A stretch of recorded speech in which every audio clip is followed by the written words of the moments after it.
Howdy, everybody. I was asked to explain this particular problem. It's from the IB book on and the chapter on straight lines. So it definitely is a reminder that some of these questions that deal with straight lines are much more complicated than we think. We thought we understood everything there was to know about straight lines back in Algebra 1 and Geometry in Algebra 2, but IB can make them challenging. So here we go. What I would do is I would think of, okay, here we've got 2 points. We've got the point A, we've got the point B. A is x1, y1, and B is the point x2, y2. And they want to write the equation of the perpendicular bisector. Okay, so what we need here is we need to find the slope of AB, or excuse me, this is IB. We don't find slope. We find gradient. We need to find the gradient of AB so that we can find the perpendicular gradient. And then we need to find this point, this midpoint. And then we can go from there, we can write the equation of the line.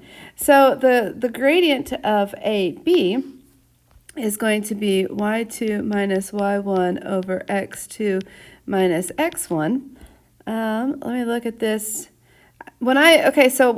Or it could also have been y1 minus y2 over x1 minus x2. And so what I did, I wasn't sure which one of these I wanted to go with. So what I did is I looked back up to the problem here. And what I noticed is that right here I see, that's not what I wanted to do, but whatever. I see x2 minus x1. So I'm going to go with the one that has the x2 minus x1 as opposed to the x1 minus the x2. So I'm going to erase all of this very slowly, apparently. Okay, and so if that is the gradient of this segment AB, then the perpendicular gradient is going to be the negative reciprocal.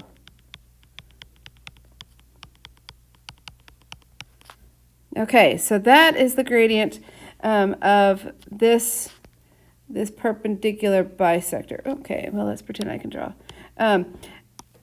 Now we need to find that midpoint. So we know to find the midpoint, you have to take the average of your x's, x1 plus x2, divide it by 2, and the average of your y's, y1 plus y2, divide that by 2. So this is the midpoint. So now what we can do is we can use, here's our new slope. This right here is our x1, except we already have x1s. So this is the x value, and then I'm having fun with color. Let's go with, I don't know, blue. This is the new y value. Okay, and so from here, what I can do is I can say, well, the y is equal, y minus the y value, which we just said was y1 plus y2 over 2, is equal to the slope, which we just said is yellow, negative x2 minus x1 over y2 minus y1 times, so this is y minus y1 equals m times x minus our x1 is x1 plus x2 over 2. Okay, and we're looking at that going, what is going on? Okay, so what I would do is I would look back to where we were going. And what they've done is they've kind of put this in standard form. Let's see. Sometimes it's definitely helpful to know where we're trying to go. And I didn't think through this problem before getting started. So here we go. I think we probably just need to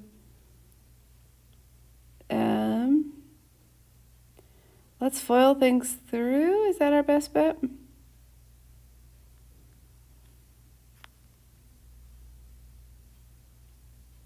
you know what? Okay, I'm changing my mind. We might need to come, you know what? I'm gonna save.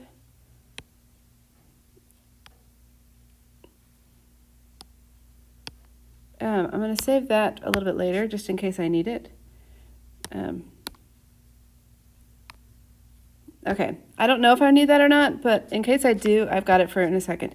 What I'm going to do instead is I'm going to use the slope formula and say that it's, the slope formula says that m is equal to y minus y1 over x minus x1.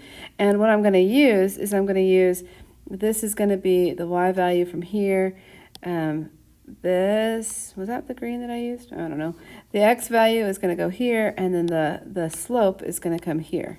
So I'm going to take, I'm matching my colors on purpose here, and I'm going to say, okay, that slope, negative x2 minus x1 over y2 minus y1 is equal to our y value minus this becomes y1 plus y2 over 2 over x minus x1 plus x2 over 2.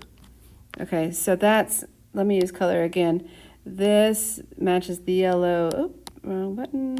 This matches the green, and this matches the blue. Okay, so now let's look at this. Where are we trying to get to? Okay, now I can cross multiply a little bit.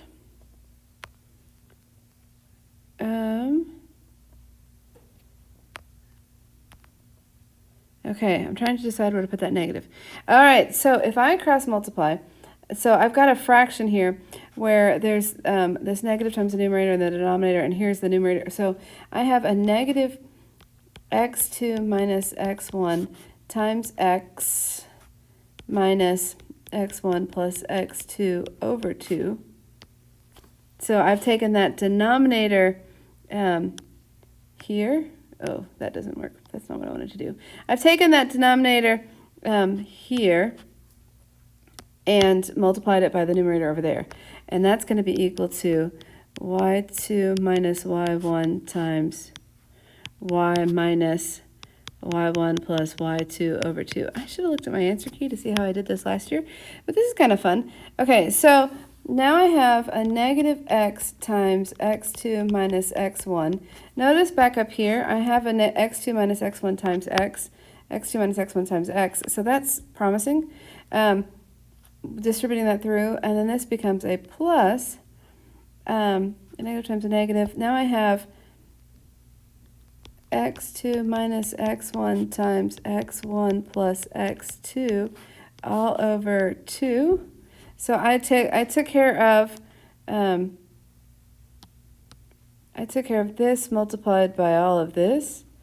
So, right, did I do that correctly? That's a positive, and then I have that times that. That's good. There we go. And now I need to come over to the other side, and I've got to, foil, that's kind of gross. Well, let's do this. What I notice over here is that I have a y times a y2 minus y1. So I want to do this y, oh, that's the wrong button, undo, my bad, y times this. So I'm going to kind of keep this group together and then multiply it back, and we'll see if that works. You're the best. Thank you, thank you, thank you. You're welcome. Okay, sorry for that pause. So now this gives us a y times a y2 minus y1. And now I have a minus, and this is y2 minus y1 times y1 plus y2 all over 2. So I've taken, basically I took this and multiplied it by that parentheses, and then and that got this. And then I did this times that parentheses and just wrote it all down right there. Okay, here we go. See, isn't this fun? So now let's look back to where we need to be.